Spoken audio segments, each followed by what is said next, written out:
कैसे ये जर्नी रही सागर जी कि आज आप एक ये इतनी सोशल मीडिया में हैं और रिसेंटली बहुत तेज़ी पकड़ी है आपने कंटेंट के मार्केट में भी, तो कैसे ये जर्नी शुरू हुई, हाउ इट स्टार्टेड? 2009 में मैंने अपना करियर स्टार्ट किया था as a job, software engineer था मैं। और 2015 तक मैं बुरी तरीके से फ्रस्ट्रेट हो चुका था जॉब में मतलब बिल्कुल मज़ा नहीं आता था। तो 2015 में ही एक सेल्स एंड मार्केटिंग की इंडस्ट्री में घुसा मैं। तो घुसते समझ में आया कि यूट्यूब पे जैसा भी कुछ होता है। तो 2018 में हमने यूट्यूब शुरू करा। तो एक साल में 5 लाख से ऊपर अराउंड सब्सक्राइबर हो गए थे। तो 0 से 5 लाख मुझे लोगों ने बोला कि ये तो बहुत बड़ी अचीवमेंट है, बहुत कुछ उगाड़ लिया तुमने, कर लिया है, तो ये होता ही नहीं ऐसा लोग। तो मैं भी समझ गया कि मैं तो तोप हूँ यार, ऐसा थोड़ी होता है, मैंने कर लिया। तो फिर मैंने अपने आप को बहुत भारी बना लिया और यूट्यूब को बहुत हल्के में ले लिया। तो जब आप किसी को हल्के में लेते हो तो फिर आप उसको फिर समय नहीं देते, मतलब कर लेंगे, कभी कुछ कर लेंगे, कभी डाल देंगे, कभी नहीं डालेंगे। तो इस तरह से फिर बाद में यूट्यूब ने भी हमें हल्के में ले लिया और ले करके हमारे को गिरा दिया। फिर तकरीबन 2.5-3 साल में आउट रहा सोशल मीडिया से, अपने ट्रेडिशनल बिजनेस 5 लाख तक पहुंच के फिर हाँ तकरीबन 2.5 साल। तो ये समझो कि 1 साल लगे एक 0 से 5 लाख पहुंचने में, और 5 से 6 पहुंचने में तकरीबन 3 साल लगे, वो धीरे धीरे करके। तो अभी 1 साल पहले हमने वापस से कमबैक करा कि सोशल मीडिया की ज़रूरत तो है यार, और हमें भी ज़रूरत है और शायद हमारे पास जो है वो लोगों को भी ज़रूरत है। तो 1 साल से वापस से शुरू करा तो लोगों का प्यार मिलने लग गया, बढ़ते चले गए। लवली। आपने जैसे कहा कि ये कंसिस्टेंसी बीच में ब्रेक हुई, अब आप तो वापस ट्रैक पे आ गए। स्पेशली जो यंग कंटेंट क्रिएटर्स हैं आज की डेट में, जो कई बार शुरू करते हैं और बहुत थोड़े से समय में अपने मोटिवेशन को डिप्लीट होते हुए देखते हैं, गिर जाता है motivation. So how person can stay consistent, अपने मोटिवेशन को कंसिस्टेंटली कैसे बनाए रख सकते हैं लोग? सर देखो, मोटिवेशन ऐसी चीज़ है ना, मुझे ऐसा लगता है कि किसी काम को करने के लिए मोटिवेशन आदमी को तब चाहिए होता है जब वो अपने ज़रूरतों से ढंग से अवेयर नहीं होता है। मतलब ज़रूरतों कहने का मतलब लक्ष्य को भी इन्वॉल्व कर लो, उसमें ड्रीम को भी इन्वॉल्व कर लो। मैं ज़रूरत ही कहूँगा, क्योंकि आपके पास जब ऐसी ज़रूरत है कि आपको करना ही करना है। अब जैसे शादीशुदा हो तो फैमिली है, शादीशुदा नहीं हो तो माँ बाप की रिस्पॉन्सिबिलिटी अगर है, वो ज़रूरतें अगर आपको तंग कर रही है कि करना है, फिर किसी एक्सटर्नल मोटिवेशन की ज़रूरत नहीं पड़ती। और जब आपको पता है कि नहीं करेंगे तो गिर जाएंगे, नहीं करेंगे तो काम नहीं चलेगा, फिर आदमी कंसिस्टेंसी पकड़ लेता है। अब जैसे शुरुआत में जब मैं 0 से 5 लाख मुझे यूट्यूब ने पहुंचा दिया, तो मेरे पास दूसरे सोर्सेज थे, अच्छा सब कुछ चल रहा था, मुझे लगा ठीक है यार, नहीं भी आ रहा तो। लेकिन अभी जिस चीज़ों को मैं कर रहा हूँ उसमें मुझे सोशल मीडिया की ज़रूरत है। तो अब जो मुझे मुकाम वापस से मिला है ना, तो मैं इसकी वैल्यू समझ रहा हूँ, क्योंकि एक बार मैं गिर चुका हूँ।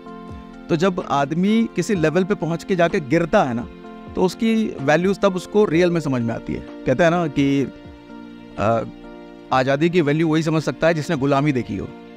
हम लोगों ने तो कभी गुलामी देखी नहीं, तो हमारे को आज़ादी भी लगता है तो है ही है। Lovely, beautiful. आगे बढ़ते हुए कि आज की डेट में बहुत सारे लोग हैं जो कि फेलियर को बड़ा बुरा तरीके से देखते हैं या सेटबैक को बड़ा नेगेटिव मीनिंग में देखते हैं। What is your take on this, that how we should see failures और setbacks in our life in such a way कि हम उसे एक एडवर्सिटी को अपॉर्चुनिटी में कन्वर्ट कर सकें, जैसे आपने भी किया। तो क्या मीनिंग रहना चाहिए फेलियर का आपके अकॉर्डिंग? देखो, फेलियर को अगर बुरा देखते हैं तो बुरा देखना भी चाहिए, क्योंकि बुरा होता है वो। सेटबैक्स अगर बुरे लग रहे हैं तो बुरा लगना भी चाहिए, क्योंकि बुरा होता है। सर हम इंसान हैं, हम दूसरों को मोटिवेट करने के लिए कह दें या फिर हमने किसी से सुन लिया कि फेलियर से सीखो, फेलियर दोस्त है, फेलियर को हैंडल करना है। अरे बीइंग इन प्रैक्टिकल ग्राउंड हम इंसान हैं, हम कैसे खुश रह सकते हैं जी? वो गांधी जी ने बोल दिया एक थप्पड़ मारो दूसरा गाल आगे कर दो। अरे नहीं पॉसिबल है सबके लिए यार। वो लगता है थप्पड़ लगा तो गुस्सा आता है, हम भी उसको एक चमाट लगाते हैं, मन ये करता है तो ऐसे फेलियर आए तो सर अच्छा किसी को भी नहीं लगता।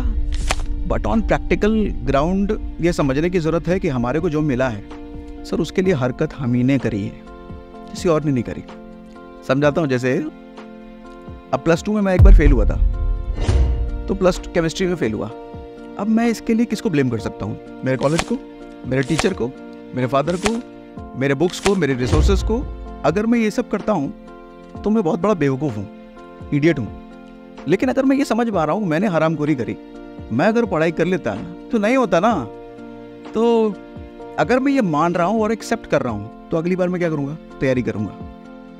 तो जो भी फेलियर हो, नाकामी हो, नहीं हो पा रहा है, ये हमने ही किया है।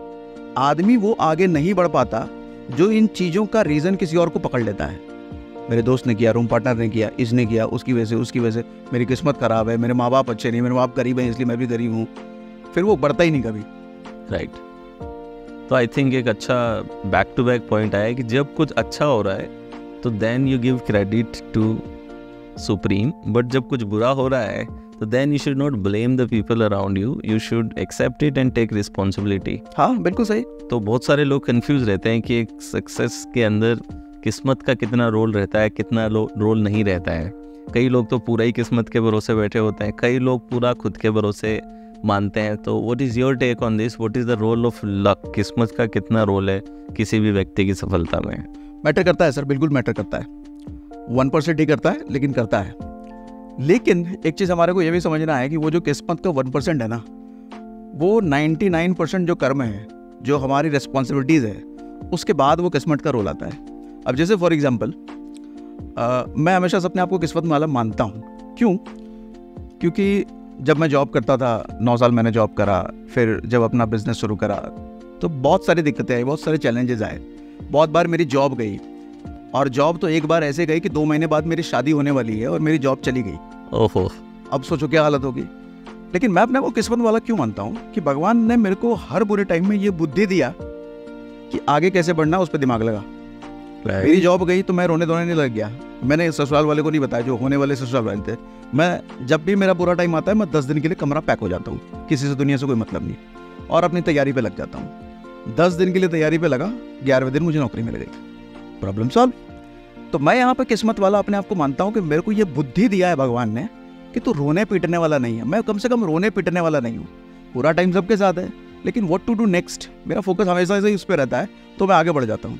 अच्छा, ये किस्मत मैं मानता हूँ कि ये भगवान ने जो सोच दी है मेरे को, ये किस्मत है। बट ये क्यों मिली कि पिछला जो मेरा कर्म है, बार बार मेरा कर्म यही है कि हमेशा आगे बढ़ते रहने का। तो मुझे लगता है शायद इसलिए भगवान ने मेरे को ये बुद्धि दे दी। लवली।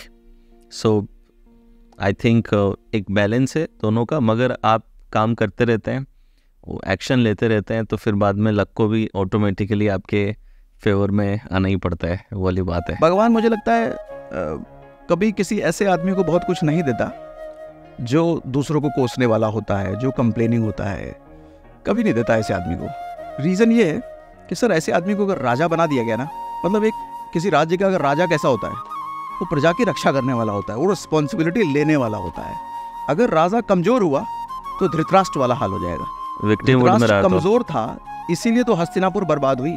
अगर वो स्ट्रांग होता, अपने बेटे को डांटने का दम होता उसमें, ऐसे नहीं कर, शकुनी को घर से बाहर निकालने का दम होता, भले साला है, तो ये सब कुछ नहीं होता। लेकिन कमजोर था वो, डिसीजन मेकर नहीं था, दूसरों के डिसीजन से इन्फ्लुएंस होने वाला था, बर्बाद हो गया। सेम वे भगवान भी ये देखता है कि ये आदमी कैसा है, अपने परिवार, अपने सोसाइटी, अपनी जिंदगी की रिस्पॉन्सिबिलिटी लेने लायक है क्या, कि हमेशा दूसरों के डिसीजन से इन्फ्लुएंस होने वाला है, हमेशा परिस्थिति से इन्फ्लुएंस होने वाला है। ऐसे आदमी को कभी राजगद्दी नहीं मिलती।